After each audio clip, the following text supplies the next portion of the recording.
Bueno, vamos a hablar rapidito nomás de placa de tórax. Placa de tórax es un tema en el cual uno sí o sí tiene que saber, mínimo debe tener una placa de tórax. Mis maestros a mí me decían de que la placa de tórax debería de formar parte del examen físico, ¿ok? Porque a veces pues nuestro oído no está muy entrenado y se le puede escapar cosas. O incluso pueden haber patologías que ni siquiera nuestro oído lo puede detectar, cosa que sí lo puede hacer una placa de tórax. ¿Okay? Entonces la placa de tórax se dan cuenta que es quizás la placa que más se toma. Entonces, de acuerdo a la especialidad que ustedes escojan, siempre se van a topar con una placa de tórax. Entonces hay que saber hacer una lectura adecuada de una radiografía. ¿Ok? Primero, ¿para qué nos sirve? Uno, nosotros hacemos el examen físico, escuchamos ruidos anormales,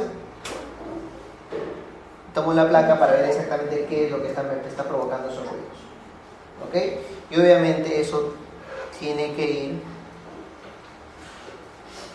de la mano con la historia clínica del paciente. ¿Ok? Nos hace una correlación con lo que nosotros podemos encontrar en el examen físico. Entonces la primera pregunta que yo tengo que hacerme antes de hacer una placa de tórax es primero, ¿cuál es la calidad de la placa? Antes de nosotros aventurarnos a leer una placa tenemos que ver si es que la placa es de la suficiente calidad para yo hacer una interpretación adecuada. ¿Ok? ¿Eso qué quiere decir? Que mi placa sea aceptable. Y bueno, lo primero que tengo que hacer es verificar si primero que la placa sea de mi paciente. Porque ya nos ha pasado de que estoy haciendo ciencia yo con mi placa de tórax y de otro paciente. ¿Ok? Entonces es muy importante, aunque les parezca gracioso, primero verificar si la placa es del paciente. Porque a veces ustedes, que a mí también me ha pasado, estaba a punto de hacer una toracocentesis y me traen la placa con oclusión pleural. Pero cuando yo lo ausculto al paciente, el murmullo pasaba en los dos campos. Y miré la placa y era de otro paciente. Entonces no es tan gracioso en realidad. Por eso antes de hacer una lectura de la placa, me tiene que decir del paciente. ¿Ok? Y luego de eso ya voy a evaluar lo que es la posición en la que fue tomada, si es que la placa está rotada o no, cuán penetrada está la placa y si la placa fue hecha en inspiración o expiración. Esto es lo primero que tengo que hablar en una placa de tórax. Yo no puedo ponerme a leer una placa de tórax si es que antes no he evaluado estos 4 puntos, porque me voy de cara. Una cosa muy distinta es leer una placa en posterior anterior y una muy distinta es leer la misma placa del paciente en antero posterior. Entonces es muy importante que ustedes sepan evaluar primero estos 4 parámetros para recién ustedes hacer una lectura de su placa. Primero, la posición. La posición, como ustedes ven en estas dos imágenes, hay dos, posterior anterior y antero posterior. ¿Por qué es importante evaluar si es una o es la otra? Este es el chasis, ¿ok? Cuando ustedes hacen una placa posterior anterior, ¿cómo los colocan ustedes? De espalda, ¿no es cierto? Lo hacen que la abracen el chasis y el rayo los atraviesa. Y me forma acá la imagen. En una placa antero-posterior es todo lo contrario. Te toman de frente. ¿Ok? ¿Y qué es lo que le llama la atención acá? Que la placa antero-posterior es más grande. ¿Eso qué quiere decir? De que cuando yo me enfrento a una placa antero-posterior tengo que saber de que las estructuras están más grandes. Y no aventurarme. Si tiene cardiomegalia alegremente cuando realizo una placa antero-posterior. ¿Qué ha sucedido? Y va a pasar y va a seguir pasando. ¿Por qué? Porque no se hizo primero una evaluación adecuada de la placa de tórax. Y bueno, miren la diferencia, pues, ¿no? Entre las placas. Y es el mismo paciente. Se dan cuenta que las imágenes son muy distintas. Acá los pulmones son más grandes, el corazón es pequeño, yo veo la burbuja gástrica, y acá el corazón está mucho más grande, los pulmones son más pequeños, y yo no veo la burbuja gástrica. Se dan cuenta cómo cambia una placa de acuerdo a la incidencia. Entonces, hagamos la lectura de la placa de tórax. Primero vamos a identificar cuáles son mis parámetros para yo hablar si una placa es antero-posterior o posterior-anterior. Primero vamos a ir con una placa posterior-anterior. Primero, una de las cosas que yo tengo que hablar primero es la posición de las clavículas. ¿Ok? Miren, si se dan cuenta acá las dos clavículas tienen forma de V. ¿Ok? Entonces, ¿cómo están las clavículas? En forma de V. ¿Qué más? Miren acá cómo están las escápulas. Bueno, acá las escápulas están un poquito metidas, ¿ya? Pero cuando ustedes abrazan el chasis, las escápulas se abren y salen del campo pulmonar. ¿Ok? Entonces, las escápulas están fuera del campo pulmonar. ¿Ok? Ya van dos parámetros que nosotros evaluamos para hablar de posterior anterior. Clavículas en V y escápulas hacia afuera. ¿Cuál es el tercer parámetro? La burbuja gástrica. La burbuja gástrica se ve en posterior anterior, cosa que no pasa en antero posterior. Entonces, si ustedes ven uno de estos tres parámetros, eso es una posterior anterior. A veces cuando el paciente está sentado puede ser más engañoso, ¿no? A veces ahí no hay burbuja gástrica y solamente están las clavículas en V o las escápulas hacia afuera, ¿ok? Entonces, pero cuando hablo de una posterior anterior, yo tengo que ver estas tres cosas: clavículas en V, escápulas hacia afuera y burbuja gástrica, ¿ok? ¿Se entendió hasta ahí, no? Sencillísimo. Esta es la placa del mismo paciente. Mira la diferencia. Es el mismo paciente. ¿Qué es lo que vemos acá? O sea, que ni siquiera las clavículas se ven. Pero no es la mejor imagen, ¿ok? Pero se dan cuenta, por ejemplo, de que acá el paciente no tiene burbuja gástrica. ¿Ok? Miren acá. Por acá están ya las escápulas. Se dan cuenta que están más metidas que cuando es una posterior anterior. ¿Ok? Y bueno, acá no se ve muy bien las clavículas. No se ve muy bien. Ya veremos otra placa. Usualmente en la antero-posterior las clavículas están horizontales. ¿Ok? Las escápulas están metidas y bueno, no hay burbuja gástrica. ¿Ok? Una cosa que no muchos médicos están acostumbrados a hacer es evaluar una placa lateral. ¿Ok? Acuérdense que la placa de toras la frontal básicamente es un rayo que nos atraviesa en un solo plano. Entonces se pueden superponer imágenes. Y de repente, por ejemplo, ¿qué pasa si por acá hay un nódulo? En la placa anteroposterior no la voy a ver. En la placa, frontal no la voy a ver. Cosa que en una lateral sí. ¿Por qué? Porque el lateral me va a mostrar cosas que están justo detrás del esternón o detrás del corazón, cosa que no se ve en una placa frontal. Entonces, acostúmbrense ustedes a pedir lateral. ¿Ok? La rotación. Otra cosa que uno tiene que hablar es si es que la placa está rotada o no está rotada. ¿Y esto por qué? Porque a veces, cuando la placa está rotada, las imágenes se esconden. Porque una cosa es, por ejemplo, que me tomen a mí la placa así, y otra cosa es que me tomen la placa así. Y lo muy distinto es que me tomen así. ¿Okay? ¿Por qué? Porque las estructuras se van escondiendo. Entonces, ¿cómo yo evalúo la rotación? Miren esto, tenemos las apófisis espinosas, que son estas de acá, ¿ok? Y las cabezas de las clavículas. Entonces, cuando una placa está bien tomada y no está rotada, se dan cuenta de que las apófisis espinosas están equidistantes de las cabezas de ambas clavículas. Entonces eso quiere decir que la placa está centrada. ¿Qué pasa si, por ejemplo, como acá, tengo la apófisis espinosa y se dan cuenta que la distancia hacia la clavícula derecha es mayor en comparación con la distancia de la clavícula izquierda? ¿Hacia dónde creen que está rotada? ¿Seguros? El rayo viene así. ¿Ok? ¿Qué pasa si yo hago esto? Cuando el rayo venga, va a encontrar mayor distancia de acá. cierto? Y acá menor distancia. Entonces, ¿cómo está la placa? Hacia el lado derecho. ¿Ok? Entonces,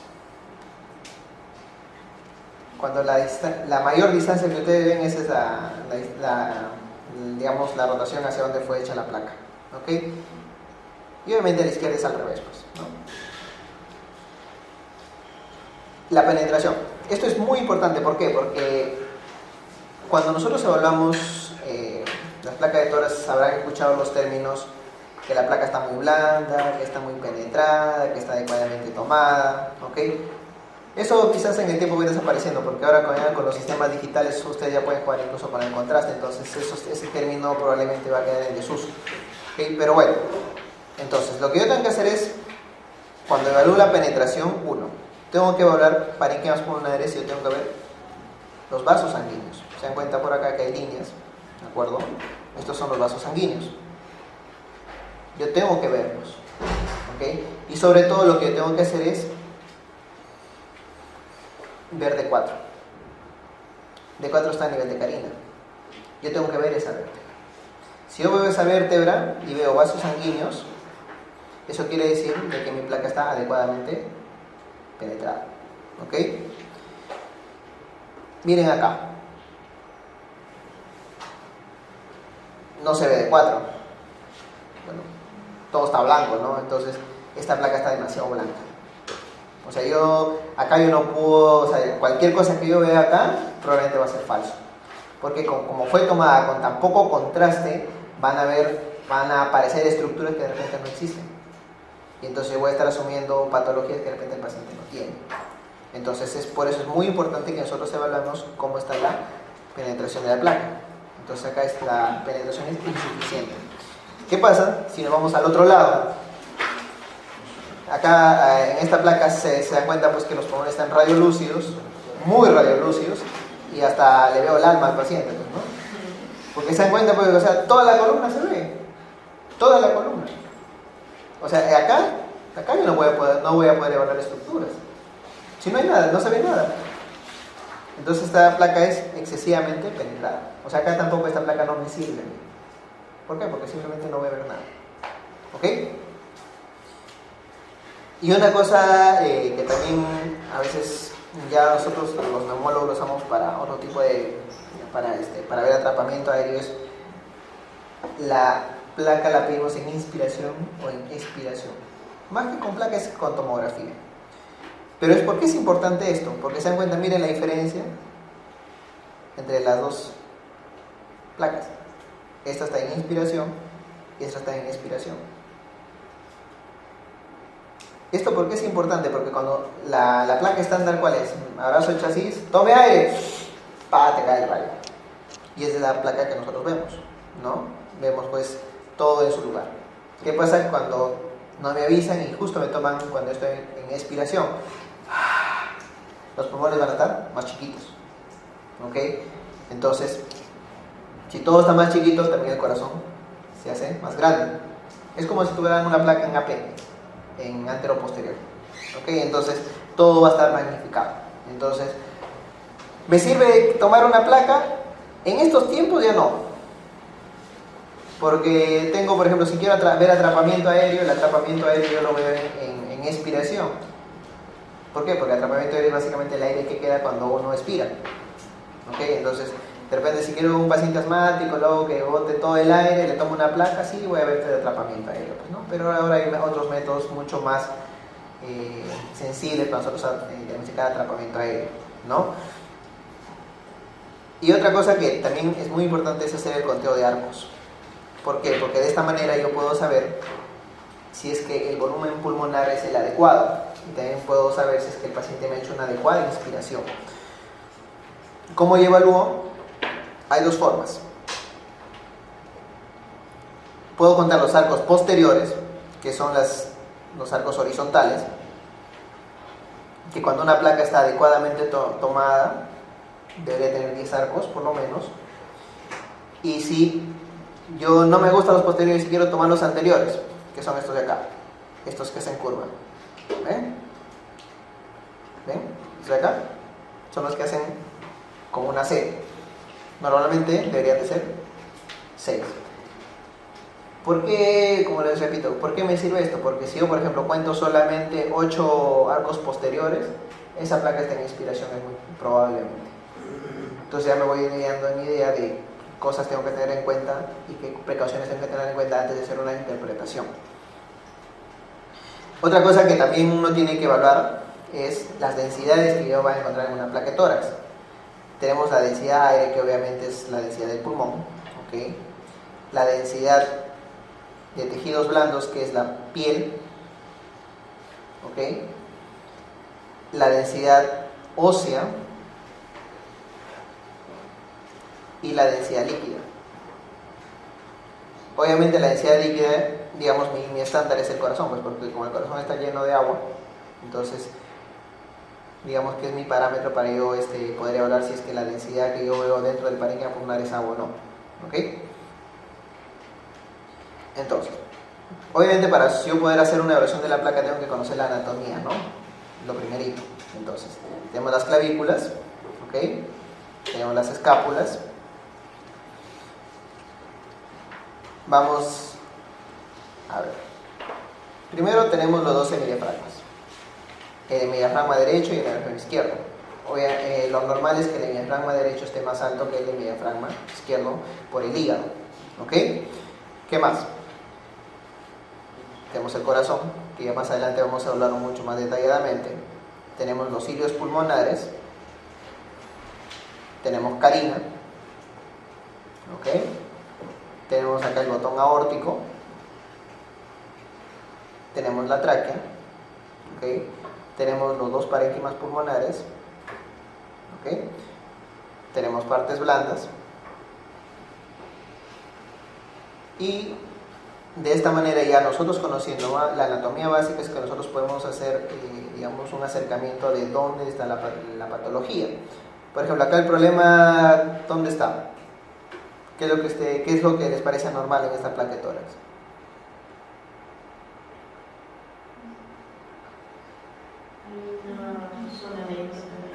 ¿Listo? Acá hay un nódulo, ¿no es cierto? ¿Algo más?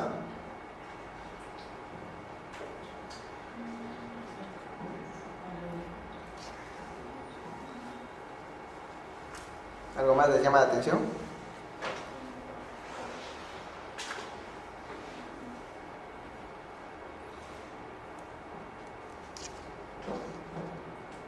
Miren acá.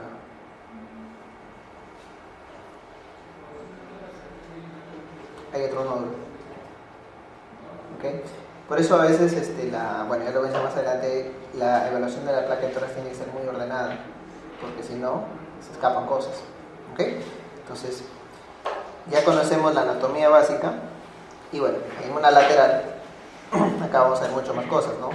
Igualmente tenemos el hemidiafragma derecho, que es el hemidiafragma que yo lo voy a ver en toda su extensión, ¿ok? Tenemos el corazón,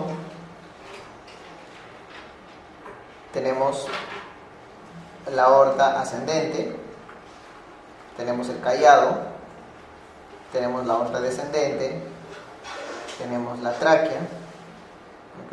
Está acá. Tenemos la columna, ¿de acuerdo? Tenemos el espacio retrocardíaco, el espacio retroesternal, ¿ok? Tenemos acá lo que es el ángulo costodiafragmático. Nosotros, esto a nosotros nos sirve muchísimo para saber dónde está la lesión y nosotros tener una idea de qué patología es la que está presente ahí. Porque una cosa es encontrar una masa anterior, una muy distinta es encontrar una masa a nivel de mediastino medio, y otra muy distinta es encontrar una masa a nivel de mediastino posterior. ¿Ok? Entonces, para mí, vamos a ver más adelante también cómo es que se divide el mediastino, pero es importante que primero conozcamos cuáles son las estructuras básicas que no se nos puede escapar. ¿Ok? Entonces, como les comentaba, cuando nosotros hacemos una lectura de placas, nosotros tenemos que ser muy, pero muy ordenados.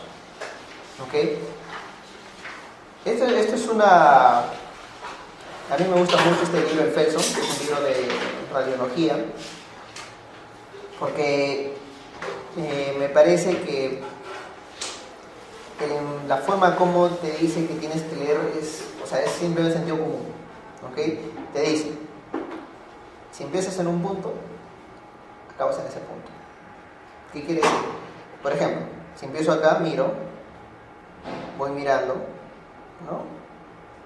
Y no hay nada, regreso nuevamente y doy una segunda mirada y acabo en el mismo punto. ¿Ok? De esa manera no se me escapa nada. Luego dice que haces una mirada general de lo que son las estructuras. A grosso modo, ¿no? Vemos, por ejemplo, acá cómo están las escápulas, si es que hay alguna fractura de la clavícula, a grosso modo cómo están los campos pulmonares. Empiezo en un punto y termino al otro lado, ¿no? Igualito, se dan cuenta que empiezo en un punto y termina al otro lado. Entonces, sigo un orden de lectura. Mediastino, el mismo concepto. Empiezo en un punto y voy bajando poco a poco, mirando todo lo que hay en ese compartimento. Por ejemplo, en el caso del mediastino, empiezo a nivel de tráquea, voy mirando, ¿no? Veo cómo está la tráquea, veo cómo está su relación con el pulmón a este nivel, y empiezo a ver lo que es el arco aórtico, viendo cómo está en ese arco aórtico, ver si hay aneurisma, me dio una lesión a nivel de los vasos de la arteria aorta, veo cómo está carina, veo si está estrecha, no está estrecha, veo cómo está el corazón, veo cómo están los bordes, ¿ok? Veo cómo están los sitios pulmonares. Entonces se dan cuenta que es una secuencia, y de esa manera yo voy viendo y viendo detenidamente cada una de las estructuras de la placa de tórax. Y cuando ya llegamos al clímax, que es ver el pulmón, primero miro qué pulmón, el derecho o el izquierdo.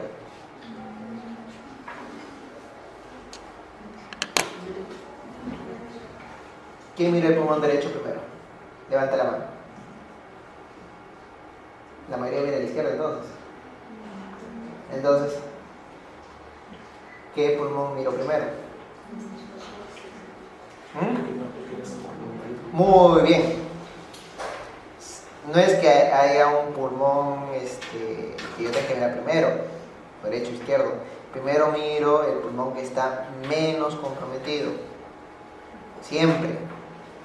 ¿Ok? Después me voy a ver el pulmón que tiene todo lo grosero. Y luego de eso comparo los dos pulmones. ¿Ok? Entonces acá igualito, ¿no? Vemos que acá empieza en un pulmón, luego se va al izquierdo y al final termina mirando los dos pulmones, comparando. ¿Ok? Entonces hasta ahí se ha entendido. Entonces hasta acá lo único que hemos hecho es ver lo que es la calidad de la placa. Se dan cuenta que no es simplemente aventurarse y saber que miro el pulmón, si mira, tiene una masa, tiene un tumor, o sea, eso no es una lectura de placa. Una lectura de placa primero yo tengo que evaluar si es que la placa que yo estoy a punto de analizar es una placa adecuada y de la cual yo puedo hacer una adecuada interpretación, y si es que yo puedo tomar en cuenta esos hallazgos. Entonces, primero la calidad de la placa, eso es lo primerito que ustedes tienen que hacer. ¿Ok? Ahora, ya una vez que ya hemos hecho la evaluación de la placa, vemos que la placa es una placa de buena calidad y que yo puedo tomar en cuenta todo lo que yo encuentro, lo que yo tengo que empezar a evaluar es los signos radiológicos, signos de afectación extrapulmonar, la silueta, lo que es signos de colapso pulmonar y el signo del broncograma. Esto es un clásico que siempre les van a preguntar a ustedes.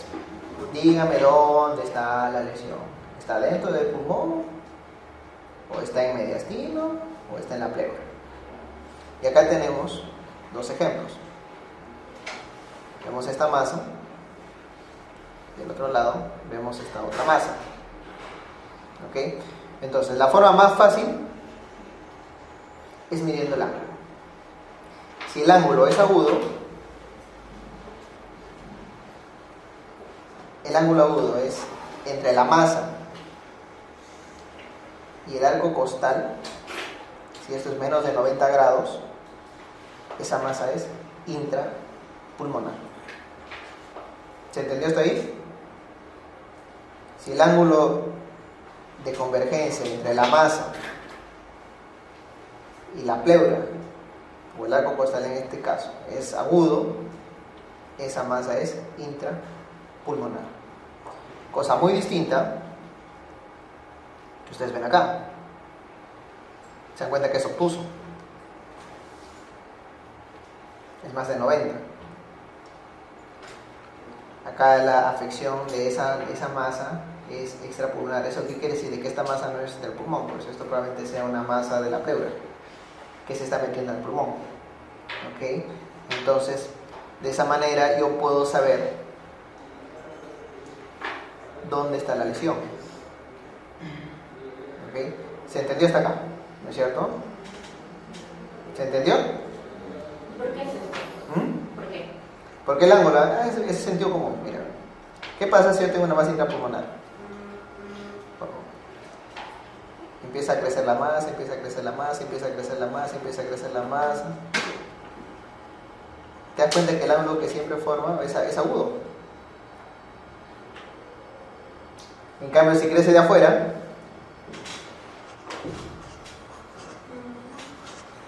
¿te das cuenta? ¿Ves? Siempre es obtuso. Entonces, ya obviamente ya muchos ya en tiempos anteriores lo han visto, entonces ya pues es como arreglo. Otra que ya es menos, por ejemplo, ya menos conocida es que te dice dónde está el mayor porcentaje de la lesión. Si más de la mitad está dentro del pulmón, ya pues eso es intrapulmonar.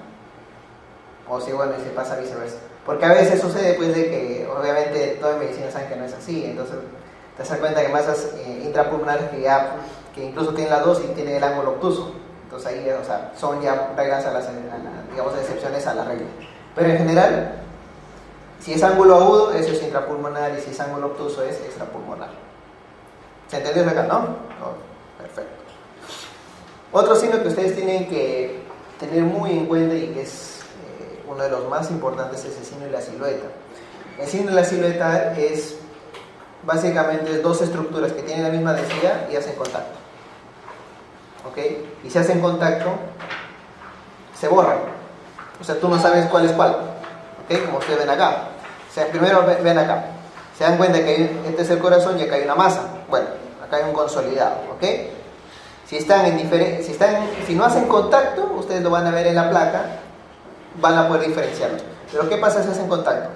Se dan cuenta que yo no sé hasta dónde llega el corazón ni sé hasta dónde llega esa consolidación. No sé si se entiende ahí. El signo de la silueta significa que dos estructuras de la misma densidad están en contacto y que yo no puedo distinguir una de la otra. Ese es el signo de la silueta. Un ejemplo. Ahí está, mejor con ejemplos. Pero primero veamos acá.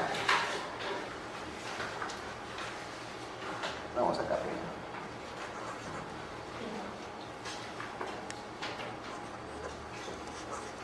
Ya, primero hagamos acá. ¿Se dan cuenta de que yo acá puedo ver muy bien el borde cardíaco, ¿no es cierto? En la placa de Torres me voy a comentarles, ustedes tienen que ver todas las estructuras bien definidas. ¿Ok? Por ejemplo, ustedes ven acá el mediastino, el corazón, ustedes ven bien bonito el borde del corazón, ven bien bonito el borde del diafragma, igualito acá. Ustedes acá pueden distinguir el borde cardíaco y el mediastino. ¿Ok? O sea, todo está bien delimitado. ¿Qué pasó acá? Tenemos acá una lesión que me está borrando el borde cardíaco izquierdo. ¿Ok? Porque hay una lesión y a este nivel debería estar el borde cardíaco, pero no lo puedo ver. ¿Por qué? Porque ahí hizo silueta. Entonces ahí se cumple lo que pone. Silueta significa que dos estructuras que están al mismo nivel de la misma densidad no pueden ser distinguidas una de la otra. ¿Ok? Entonces, esto es el signo de la silueta clásica. Ahora, ¿por qué a mí me sirve la silueta? Porque más o menos me dice dónde está la lesión. ¿Esta lesión dónde creen que está? ¿El lóbulo superior? ¿El lóbulo inferior?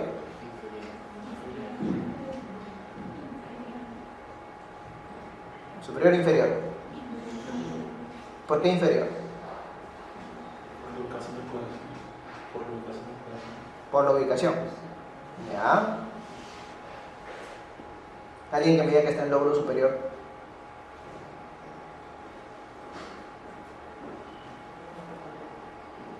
Bueno, la respuesta está en sus diapos, ¿no? Miren dónde está la lesión.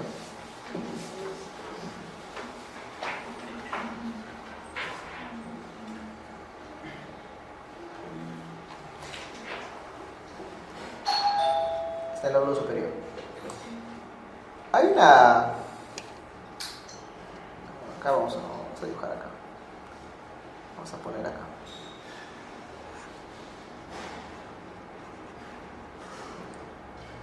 Estos son los pulmones, ¿ok?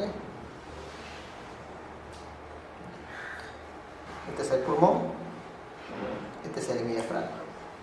Borde cardíaco, pulmón, hemidiafragma. ¿Ok? ¿Cuál es el truquito para saber si está en lóbulo superior, lóbulo inferior o lóbulo medio en el caso del derecho? Primero, si la lesión me borra el hemidiafragma, ese es el lóbulo inferior, sin duda. Si la lesión borra el hemidiafragma, lóbulo inferior. ¿Ok? Si la lesión me borra el borde cardíaco derecho, pero yo puedo ver bien el hemidiafragma derecho, esta lesión está a nivel del lóbulo medio. Si la lesión, nuevamente, me borra el borde cardíaco derecho, pero yo puedo delimitar en toda su extensión al hemidiafragma derecho, eso es lóbulo medio. ¿Ok? Si la lesión me borra tanto borde cardíaco como hemidiafragma, esa lesión me compromete tanto el lóbulo medio como el lóbulo inferior. ¿Se entendió hasta ahí? Perfecto. ¿Qué pasa si yo tengo una lesión acá?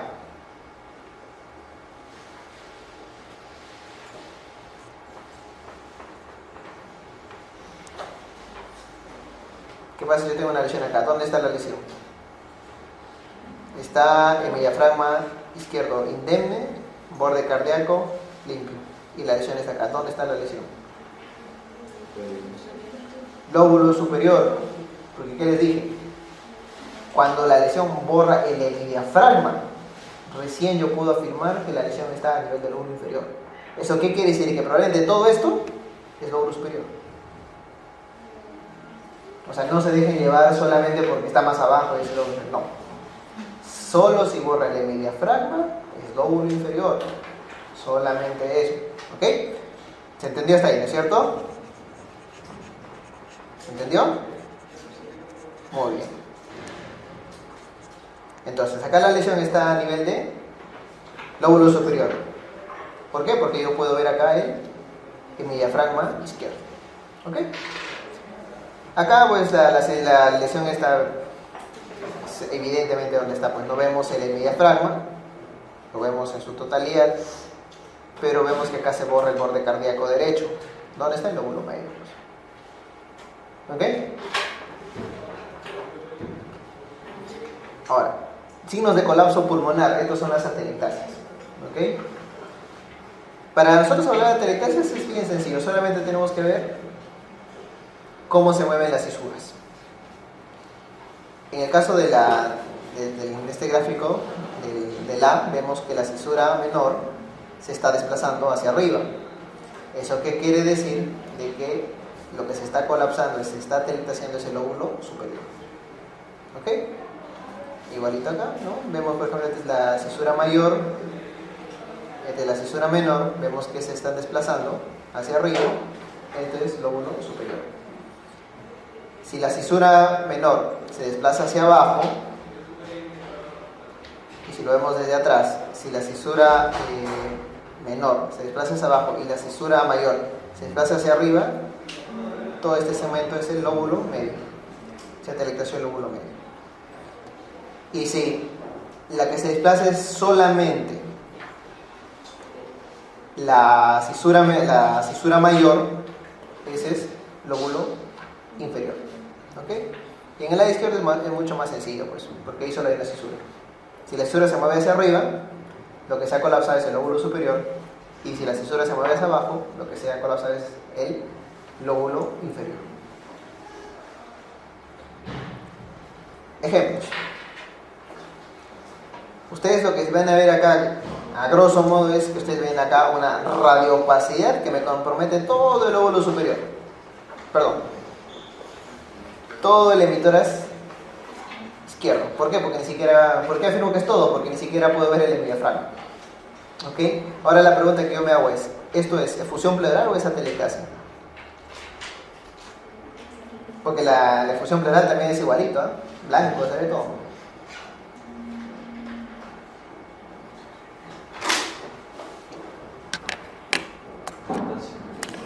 ¿Por qué? La atelectasia desplaza el mediastino de la lesión. Correcto. ¿Y la efusión pleural? Muy bien. Entonces, desde ya sabemos que esto no es una efusión pleural. ¿Por qué? Porque mira dónde está la tráquea. Está desplazada hacia la zona de la lesión. ¿Ok? Entonces, desde ahí ya podemos estar diciendo nosotros que es una atelectasia. ¿Ok? Obviamente, como les comentaba, es de todo el hemitórax, bueno, de todo el pulmón izquierdo. ¿Por qué? Porque todo está tomado, pues ni siquiera puede ver el diafragma ni nada. Entonces, todo está atelectasia. Acá vemos que esta es la cisura menor, ¿de acuerdo? Vemos que la tráquea se está desplazando y acá vemos toda esta radiopacidad. ¿Ok? Entonces, si ya nosotros vimos que cuando la cisura menor se desplaza hacia arriba, eso es lóbulo superior. ¿Ok? Acá, ¿qué segmento se atelectación?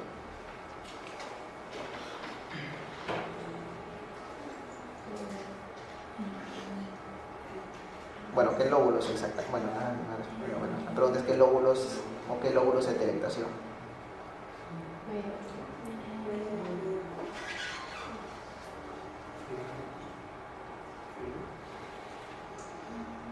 Ya. ¿Por qué el inferior?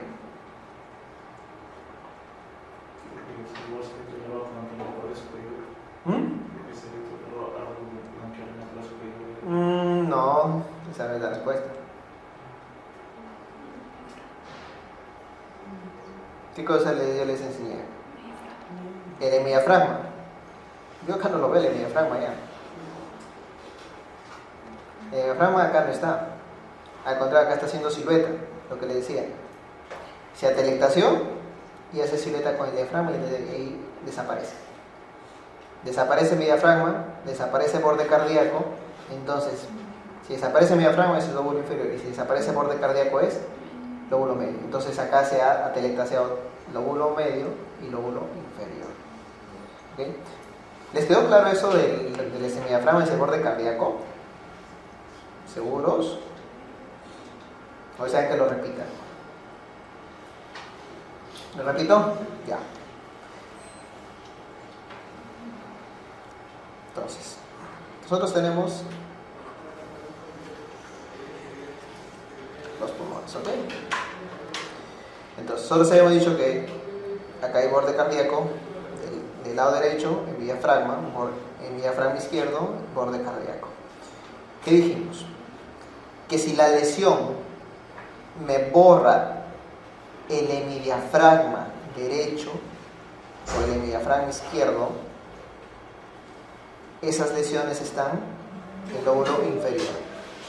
Basta con que me borre el hemidiafragma, esa lesión está a nivel del lóbulo inferior. ¿Ok? Si la lesión me borra el borde cardíaco, eso es lóbulo medio. ¿Ok? Si la lesión me borra los dos, medio inferior. ¿Eso qué quiere decir? De que si, por ejemplo, les comentaba yo a ustedes, si hay una lesión a este nivel, pero yo veo que el hemidiafragma está indemne, así la lesión esté acá abajo, eso es lóbulo superior. ¿Ok? Entonces, ¿ahora sí se entendió? Perfecto. El otro signo que ustedes van a ver con mucha frecuencia y que la mayoría de la patología que con más frecuencia ustedes van a ver que presenta este signo del broncograma aéreo es la neumonía. Lo normal es que ustedes tengan un bronquio, ¿ok? Y bueno, acá vemos que está rodeado de los alveolos. Obviamente ustedes saben que cuando ustedes toman una placa, los bordes tanto del bronquio como de los alveolos son tan delgados que ustedes no lo van a ver. No lo van a ver en una placa de tórax, ¿ok? Entonces, ¿qué pasa si yo tengo un paciente con neumonía? La neumonía lo que hace es depositar exudados dentro de los alveolos. Entonces, estos alveolos ahora van a estar con contenido, que puede ser pus en caso de una neumonía, que puede ser agua en caso de un edema agudo de pulmón, ¿de acuerdo? Pero el bronquio no tiene ninguna de esas cosas. El bronquio adyacente. Eso quiere decir que todo esto de acá está lleno de alguna sustancia, pero el bronquio o el bronquiolo está libre. Entonces, ¿qué va a haber ahí? Un contraste. Porque lo que cae es aire, y eso yo lo voy a ver como una zona radiolúcida, y lo que está acá afuera, yo lo voy a ver mucho más blanco, y es una radiopacidad. ¿Ok? Entonces, por ejemplo, un botón. Ustedes ven este paciente que tiene acá una gran radiopacidad, ¿ok? Pero se dan cuenta que acá hay algunas zonas que son mucho más negritas, que son mucho más radiolúcidas. ¿La ven? Entonces, está pasando esto de acá. Lo que está alrededor está con líquido o con pus o con algo, la cosa es de que está todo condensado, pero el bronquio que está justo al medio está lleno de aire, y por eso obviamente si está lleno de aire, entonces yo lo voy a ver como radiolúcido, o lo voy a ver más negrito. Entonces, ese contraste que ustedes ven es el broncograma aéreo. Esa es la fisiopatología de por qué se forma el broncograma aéreo. ¿Ok? Patologías, la más frecuente, neumonía, pero como les comenté, edema agudo de pulmón también es otra que nos puede dar este tipo de lesiones. Perfecto. Una vez que hemos evaluado esos signos, que son signos de colapso pulmonar, broncograma aéreo, silueta, y ver si la lesión esta es intra o extrapulmonar, la otra cosa que nunca hemos olvidado es de que hay otra estructura que a nosotros nunca se nos puede escapar, que es el mediastino. El mediastino, yo lo que tengo que hablar a la primera vista es primero ver si es que está ensanchado o no está ensanchado, porque esté ensanchado significa de que algo lo está ensanchando. ¿Ok? Usualmente lo normal es que el mediastino máximo esté a 1 centímetro por fuera de la columna vertebral. ¿Qué quiere decir? Si ustedes ven acá la columna, máximo tiene que haber 1 centímetro por fuera del mediastino. Si se excede de esa cantidad, ese mediastino está ensanchado, y lo que ustedes tienen que hacer es ponerse a buscar por qué ese mediastino está ensanchado. ¿Ok? Entonces, una vez que hacemos esto, evaluamos las estructuras, igual repetimos nuevamente, tenemos acá la tráquea, ¿no? Tenemos la vena cava superior, acá tenemos el callado o el botón aórtico, acá tenemos la aorta ascendente, acá tenemos los cilios, tenemos el borde cardíaco del lado derecho y el borde cardíaco del lado izquierdo. Bueno, acá es lo mismo, y acá lo importante es la división del mediastino. La división del mediastino ustedes lo van a encontrar, algunos autores lo dividen en mediastino superior, medio, inferior. Otros, la más clásica es mediastino anterior, medio y posterior, ¿de acuerdo? Algunos autores, bueno, acá el Felson lo que te hace es cómo yo divido el mediastino. El mediastino anterior es aquel que está delimitado por el borde del esternón y una línea imaginaria que pasa por delante de la tráquea y que va por detrás del corazón. O sea, de acá para acá, mediastino anterior. Entonces, ¿cómo lo delimitamos? Esternón, una línea que pasa por delante de la tráquea y que va por detrás del corazón. Mediastino anterior. Algunos autores esta línea no la pasan por detrás del corazón, la pasan por adelante. ¿Ok? Entonces, para que no les llame la atención de que hay autores que los toman de esa manera. El mediastino posterior es una línea que pasa a 2 centímetros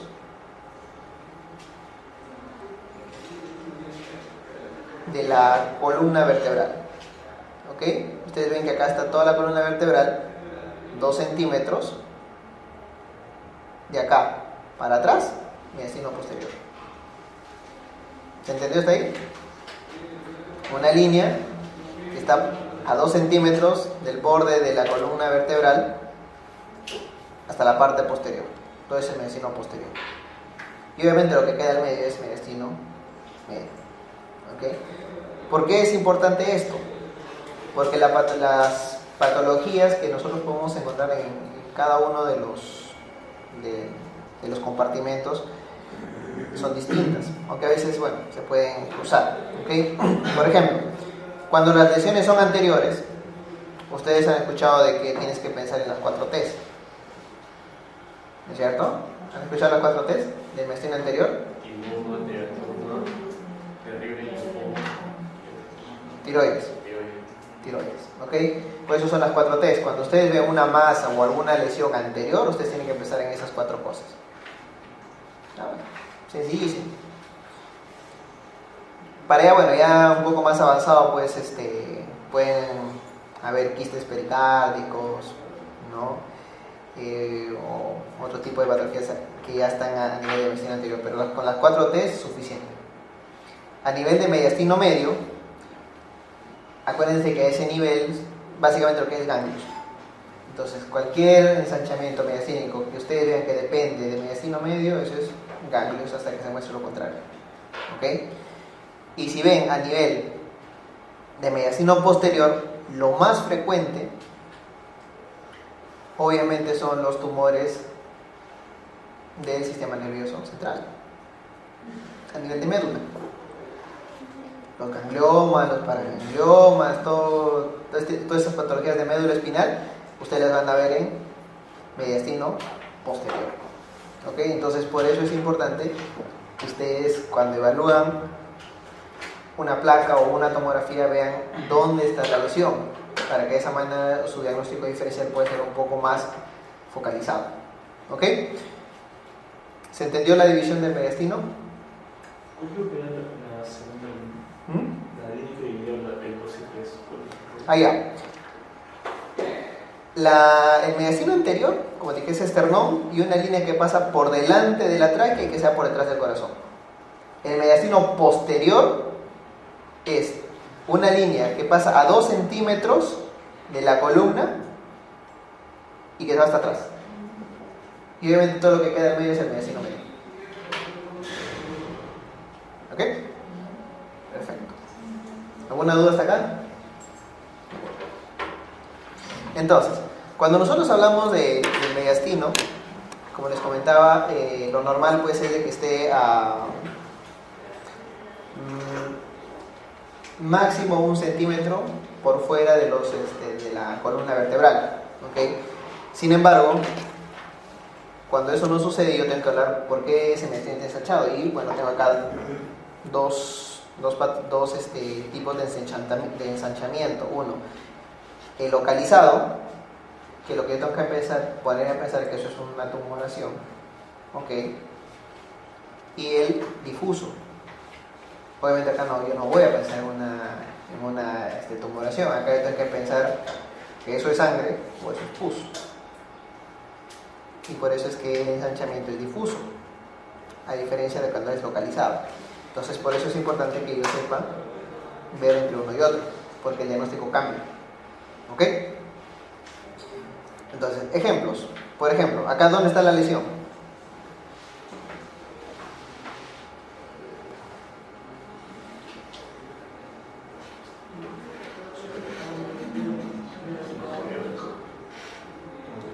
Acá el mediastino está normal. Acá, si soy mala gente, te diría que algo está desplazándome la tráquea. ¿Ya? Pero la lesión está ahí. ¿Dónde está la lesión? Miren acá. ¿Ven? Esto está justo detrás del corazón. Y a veces hay patologías que usted ni cuenta se dan y nunca miran detrás del corazón. Y la patología está ahí. Esto es una hernia hiatal. ¿Ok? Acá la lesión igual es un ensanchamiento localizado. Lo que vemos es una masa, pero que vemos que está comprimiendo la tráquea. ¿Se dan cuenta? Acá, ¿cuál es el problema acá? ¿Qué pasó? En esta placa de tórax.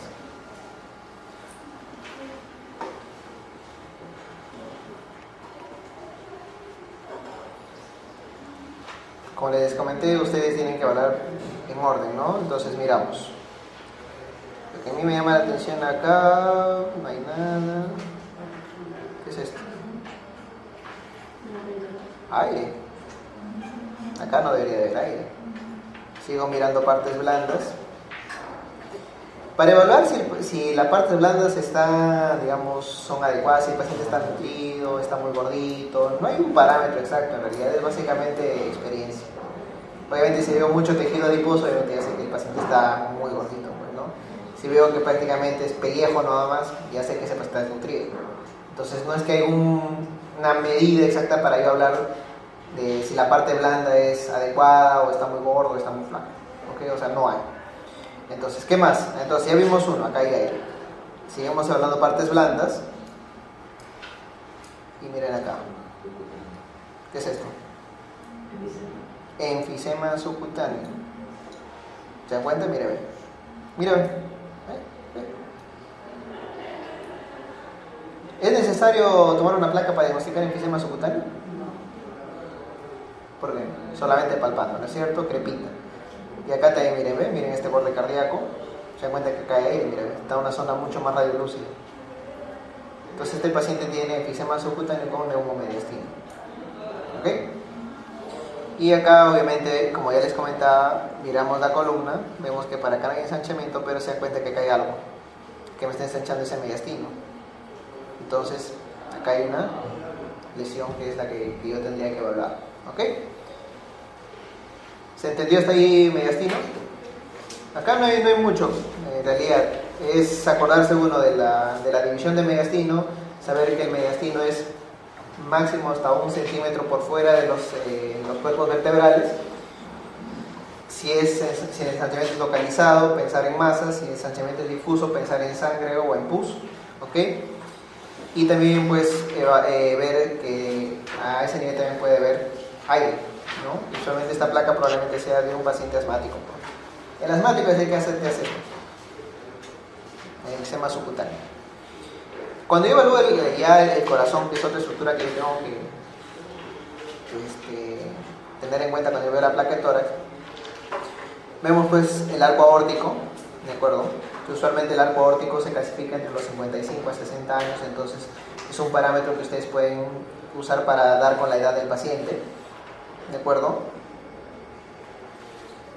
Vemos los vasos pulmonares, vemos la aurícula izquierda, que se encuentra a este nivel, veo el ventrículo izquierdo, y esto de acá es la aurícula derecha. ¿Ok? Entonces, aurícula derecha, por acá puede estar el ventrículo derecho, aurícula izquierda, ventrículo izquierdo, a este nivel están los vasos pulmonares, ¿ok? el arco aórtico, ¿de acuerdo? La vena cava superior y la aorta ascendente. Entonces estos son los vasos que ustedes tienen que evaluar en una placa de tórax. Doctor, ¿y con pertenencia de los 55 60 años? Ah, ya. Vamos. Ya, esta es una buena placa. Ya, esto sí. Eso creo que me olvidé decir eso. Cuando ustedes quieren evaluar la edad de un paciente mediante la placa de tórax, se puede. ¿Ok? Primero, una de las cosas que yo puedo evaluar es esto de acá. ¿A qué edad se cierra el cartílago de crecimiento a nivel de la cabeza humeral? 18 años, por eso dejamos de crecer. A los 18 años se cierra el cartílago de crecimiento. Entonces, si yo veo un paciente que todavía tiene cartílago de crecimiento a este nivel, ese paciente tiene menos de 18 años. ¿Cómo voy a ver? Está más radiolúcido. O sea, se da cuenta que en este paciente obviamente todo está osificado, todo está radiopaco. Entonces, este paciente de todas maneras tiene más de 18 años. ¿Ok? Otro parámetro, aunque bueno, esta placa no ayuda mucho, es cómo está la osificación de la unión condroesternal. Eso usualmente se termina de osificar a los 25 años. Si yo veo que todavía hay cartílago, ese paciente está entre 18 y 25. ¿Qué más? Botón aórtico. El botón aórtico usualmente se suele calcificar a nivel de los 55 a 60 años. Entonces, si yo veo que el botón aórtico no está calcificado, ese paciente tiene menos de 60 años. Sigo. Miro la tráquea. Si la tráquea está calcificada, eso es 70 años, a más. Entonces, ya más o menos vimos de que la placa de tórax también nos puede decir la edad del paciente. También en una placa lateral se puede ver con la curvatura del... No es un parámetro que esté estandarizado, ¿ok? En realidad, más es para la placa frontal. Incluso hay una... para saber si el varón es mujer, es varón o es mujer por placa de tórax. No solamente son las mamas, porque a veces pues hay situaciones en las cuales, por ejemplo, no sé, pues le hacen una mastectomía, ya pues la mama no va a ser tu punto de referencia, entonces vas a tener que usar cómo es que se calcifican los arcos costales. Usualmente el varón, me dijeron que es, acuérdate, el varón de los cuernos, ¿no? ¿Okay? ¿Cómo es eso de que el varón se calcifica de adentro hacia afuera? O sea, de acá hacia afuera. ¿Okay? En cambio la mujer es al revés.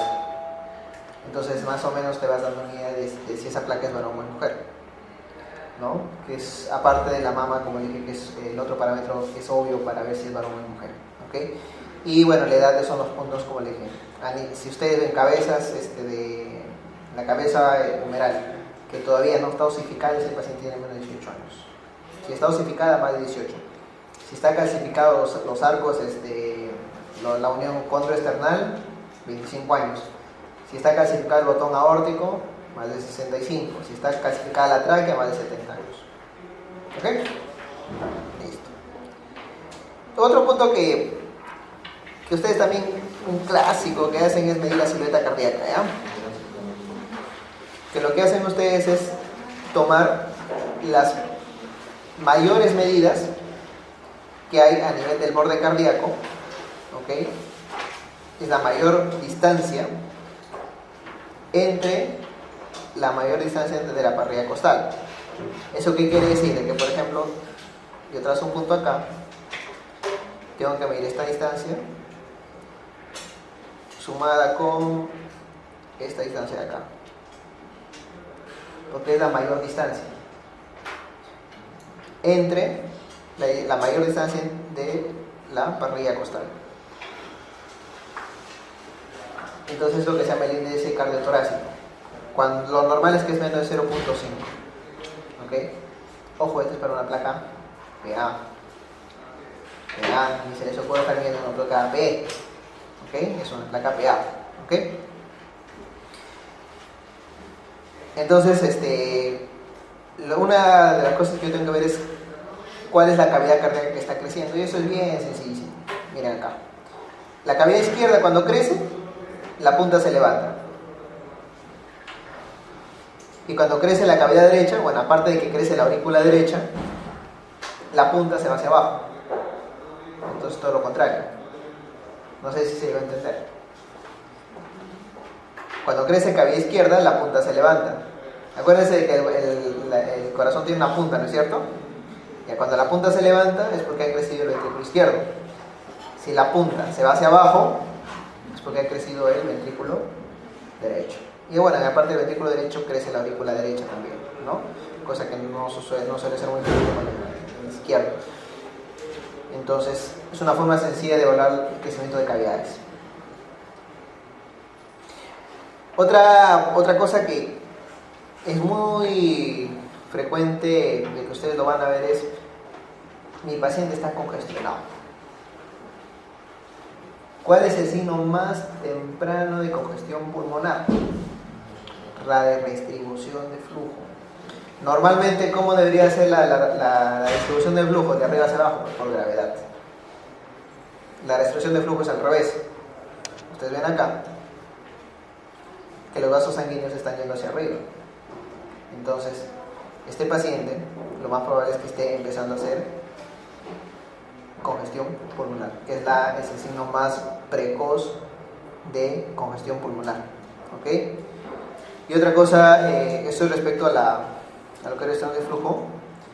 Ya cuando ya la congestión pulmonar va haciéndose más severa, en estadios moderados aparecen las líneas B de Kerley, que son líneas que se ven a este nivel, se ven como unas líneas finas. Y después, cuando ya estamos hablando de estadios severos, pues ya van a ver las alas de mariposa, que todo lo vemos, que es la congestión pulmonar severa. Eso sí, cualquiera lo diagnostica. ¿Ok? Y lo otro es la efusión pericárdica. Nunca se olviden de esta imagen. Miren qué bonito está dibujado el corazón, cardiomegalia, todo está bien delimitadito. Esto es una efusión pericárdica. Obviamente un paciente joven, paciente clásico y un paciente joven con dolor torácico, ¿ok? Que aumenta. ¿Qué maniobra hace que aumente el dolor? O qué maniobra hace que el dolor, dolor torácico disminuya. Cuando se inclina, ¿no es cierto? Entonces, si viene el paciente que toma una placa de tórax, se va a encontrar este corazón. ¿Ok? Ya cuando ya estamos hablando pues, de patologías pues, de que me han dañado muy severamente los vasos pulmonares, lo que yo siempre digo es el corazón con orejas. ¿Esto qué quiere decir? Que todo esto que ustedes están viendo acá son los vasos pulmonares. Esto es hipertensión pulmonar. ¿De acuerdo? Ya son crecimientos pulmonares. Este tipo de patologías son las formas más severas de la hipertensión pulmonar. Lo otro que nosotros tenemos que hablar en la placa de tórax es el espacio pleural. Y uno de los puntos que nosotros tenemos que ver es los ángulos, el costo diafragmático y el costo frénico. ¿Por qué motivo? Porque a ese nivel nosotros vamos a poder encontrar las dos patologías más frecuentes de pleura. ¿Qué es esto? Colapso. Ya bueno, ya. ¿Pero qué pasó? ¿Cuál es el nombre correcto de esto? Neumotórax. ¿Se dan cuenta que este es el pulmón? Y acá hay una zona mucho más radiolúcida, pero no hay nada de vasos pulmonares. Neumotórax. ¿Ok? Y acá al otro lado hay una radiopacidad que tiene esta curva que se llama la curva de Amazon, y esto es una efusión pleural. ¿Ok? Esto de acá, ¿qué es esto? Esto es lo que se llama el tumor fantasma. El tumor fantasma lo que hace es se mete líquido entre las fisuras, que usualmente se forma en congestión pulmonar, ¿no? Entonces, ¿por qué se llama tumor fantasma? Porque es un fantasma en realidad. Pues, ustedes a este paciente le meten furosemida o lo secan y esto desaparece. Y bueno, ya vimos pues patologías pues, de tumoraciones pleurales, ¿de acuerdo? Cuando está en ángulo obtuso, esto es una patología de la pleura. ¿Ok? En lo que es los pulmones, bueno, aunque esto ya lo revisamos, tenemos dos cisuras, la cisura mayor y la cisura menor. De la cisura menor para arriba, lóbulo superior, de la cisura mayor para abajo, lóbulo inferior, y lo que queda al medio es lóbulo medio. ¿Ok? ¿Dónde está la lesión acá? Fácil, vemos acá el diafragma, pero no veo bien el borde del corazón. Eso quiere decir que está en el lóbulo medio. Acá vemos cisura menor, cisura mayor, y acá hay una radiopacidad. Esto está en el lóbulo medio. Y la última, una de las cosas que al final vamos a hablar son los patrones, ¿de acuerdo? En placa de tórax siempre van a escuchar ustedes de que hay dos tipos de patrones principalmente: el patrón alveolar o patrón consolidativo y el patrón intersticial. ¿Ok?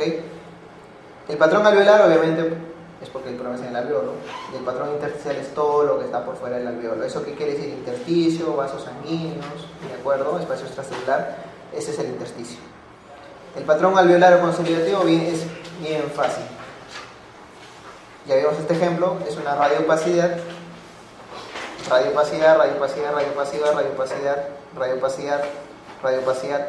Todas estas son consolidaciones. Patrón alveolar. No hay ciencia de ¿ok? Puede haber un broncograma aéreo como también no puede haber un broncograma aéreo. Entonces, si ustedes ven radiopacidades, eso es patrón alveolar. El patrón intersticial, en cambio, es mucho más extenso. El patrón intersticial es lineal o patrón reticular, el patrón nodular, que se subdivide, y el patrón en vídeo esmerilado. El patrón intersticial lineal, pues, como su propio nombre lo dice, es un patrón lineal, pues, puras líneas. Más fácil que se acabe. Líneas, líneas, líneas, líneas, ¿ves? Líneas. Patrón lineal. Obviamente, si las líneas son delgadas, patrón lineal delgado, y si son gruesos, patrón reticular grueso. El nodular, lo que ustedes habrán escuchado, tenemos el micronodular, que es la milia, el nodular, que es de 5 milímetros a 3 centímetros, y una masa con más de 3 centímetros. Ejemplos: paciente gestante con tos de un mes, placa de tórax, milia, patrón micronodular, tuberculosis. ¿Qué otra patología me da? Histoplasmosis. ¿Ok? Este es el típico patrón micronodular o miliar. ¿Se dan cuenta? Difícil de olvidar. Cosa muy distinta es el patrón nodular, que ya lo vimos también. Acá tenemos un nódulo y acá tenemos un nódulo. Y obviamente las masas pulmonares. Usualmente estas masas pulmonares, en un paciente como este paciente, todos son metástasis. Ya son masas. Masas, nódulos, micronódulos. Ese es el patrón nodular. ¿Ok? Y el vidrio esmerilado, pues es este de acá. Pues el vidrio esmerilado básicamente es como si ustedes a un vidrio, cuando está empañado, igualito, cuando está empañado se ve que está medio, no es ni muy radiopaco ni muy radiolúcido, así es un intermedio. ¿Ok? Mira acá, ¿ve? No es consolidativo, ¿ok? Pero se dan cuenta que pues la lucidez del pulmón no es esta, pues. Esta no es la lucidez de un pulmón, pero tampoco no es una consolidación, es un intermedio. ¿Ok? Entonces, esto es un patrón de vidrio esmerilado. Esta es la placa típica de las enfermedades pulmonares intersticiales difusas, de las EPI. ¿Ok? ¿Hasta acá se entendió los patrones? Entonces, tenemos dos patrones. El consolidativo, que es el alveolar, que como le digo es radiopacidades. Radiopacidades. El lineal, que son las líneas, que es el reticular, que también lo llaman. El nodular, que se divide en micronodular, nodular y masas, y el vidrio esmerilado. Es el patrón intersticial. Entonces, no es solamente decir patrón intersticial, hay que saber decir qué tipo de patrón intersticial es, porque de esa manera yo puedo orientar mi diagnóstico. Y ahí yéndonos a las últimas diapositivas, vemos pues cavidades, quistes y bulas. La cavidad básicamente, acuérdense que es una opacidad que tiene aire. ¿Ok? Eso, un ejemplo. ¿Ven esta radiopacidad que está acá? Miren, acá tiene aire. ¿Ven esta radiopacidad? Tiene aire y tiene nivel incluso. Paciente con tuberculosis, paciente con absceso pulmonar. Las dos son cavidades. La cavidad es una lesión, que fue una masa o que fue un nódulo, ¿ok? Pero que empezó a necrosarse y empezó a tener aire. Eso es una cavidad, ¿ok? Puede contener líquidos sí, cuando ya se empieza a complicar. El quiste básicamente es una lesión en la cual está rodeado por una pared fina, ¿ok? Y el contenido de este quiste puede ser líquido, que es como en el caso de este paciente, que yo voy a ver como radiopaco, o puede ser aire, ¿ok? Y bueno, si ustedes se dan cuenta acá, van a ver que cae una lesión acá. ¿Ven?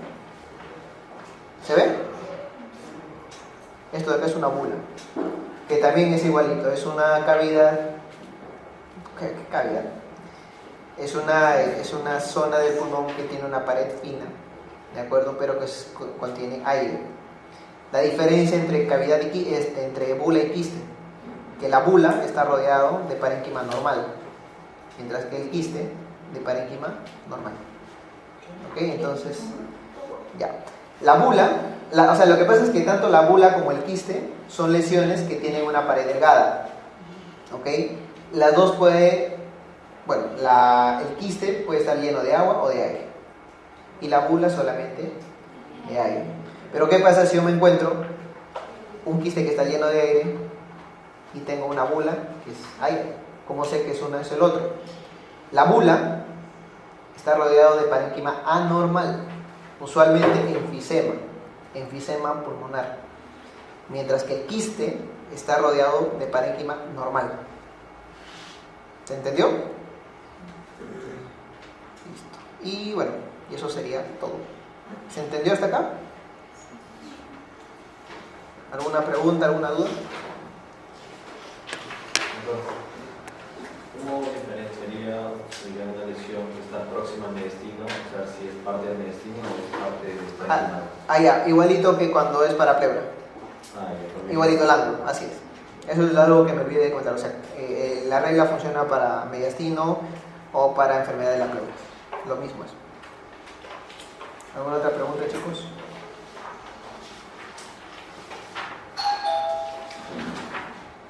Para ver la penetración de la placa, normalmente no tiene que ver hasta la séptima vértebra. Hasta D4. Hasta D4. Así es. D4 es la vértebra que se encuentra a nivel de carina. Pero lo que te hace, por ejemplo, de la placa que está muy penetrada es de que tú en una placa adecuadamente penetrada tú tienes que ver vasos sanguíneos, tanto arriba como abajo. Sin embargo, cuando está muy penetrada tú no ves nada. O sea, todo está negro. ¿Bien? Acá vamos a regresar. Para que se quede fijo. Mira, esta es una placa excesivamente penetrada. Te das cuenta de que, o sea, es cierto, puedo ver de 4, pero mira, acá yo no veo nada. No veo vasos, no veo nada. Cosa que en una placa adecuadamente penetrada, yo veo de 4, pero sí puedo acá ver vasos. Veo, acá, mira. Puedo ver estructuras yo. Cosa que yo no puedo ver en una placa muy penetrada. ¿Ok? ¿Alguna duda? ¿Otra pregunta? Esto es lo que contra la congestión pulmonar podría Ah, ya. Acá. La congestión pulmonar tiene 3 grados. ¿Ok? El grado 1 es lo que les comentaba, ¿no? Es un paciente. Esta es una placa de tórax. En el grado 1, lo que yo voy a ver es básicamente redistribución de flujo. ¿Sí? Redistribución de flujo. Netamente es eso, redistribución de flujo. Incluso a veces se puede ver un poquito acá gordito lo que es la arteria pulmonar, tú la puedes ver un poquito gordita. Pero nada más. O sea, la fase inicial es básicamente redistribución de flujo. Cuando ya se sigue avanzando la patología, le seguimos echando agüita al paciente.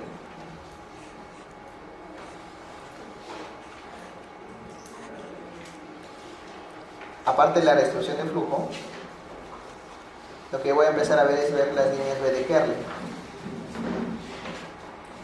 que son unas líneas, unas radiopacidades lineares que están periféricas. ¿Ok? Y en estadio ya igualito, ¿no? Lo sigo hidratando al paciente, quiero que esté bien hidratado. Congestión pulmonar. Grado 3. Y es el clásico que ustedes van a ver: redistribución de flujo, patrón alveolar por acá, por acá, distribución, patrón alveolar, patrón alveolar en alas de mariposa. Ese es el grado más severo. Ahora, la pregunta ¿es lo mismo congestión pulmonar que edema agudo de pulmón? ¿Cuál es la diferencia? El edema agudo de pulmón es grave. Congestión también. Pero hay una cosa que los diferencia. Obviamente sí, el edema agudo de pulmón es una forma mucho más severa, ¿ok? Pero ¿qué es lo que lo hace más severo? Hipoxemia. Si el paciente ya tiene insuficiencia respiratoria, ese es el edema agudo de pulmón.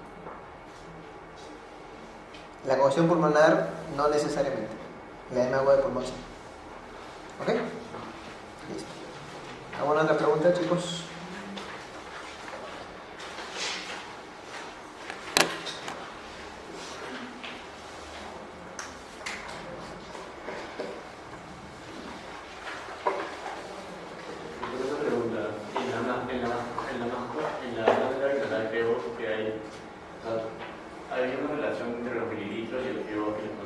Sí, cuando tú administras flujo en una cánula venasal puedes aumentar desde 1 litro por minuto hasta 5 litros por minuto.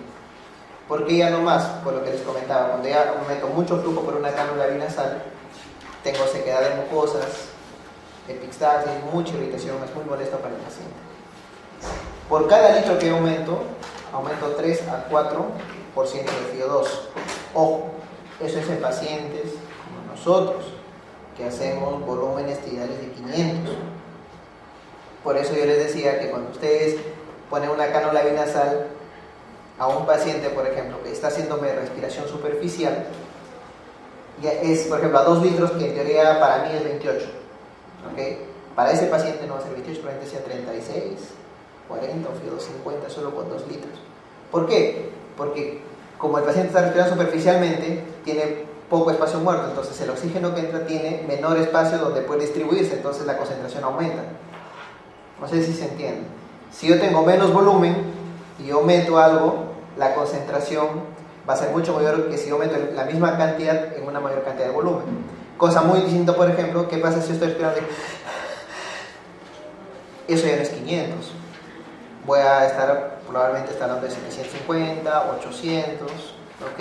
Entonces, tengo mayor cantidad de espacio, meto oxígeno, tengo mayor espacio donde redistribuirse, entonces ya no va a ser 28, probablemente solamente sea 24 o 22. Por eso depende mucho de cómo es el patrón ventilatorio en el paciente. Por eso yo decía, si ustedes a un paciente que es retenedor crónico de CO2 le ponen una cánula binasal, tienen que evaluar el CO2, porque puede estar un litrito, pero ese litrito ya está que lo hace retener CO2. ¿Ok? ¿Algo más? ¿Una otra pregunta, chicos?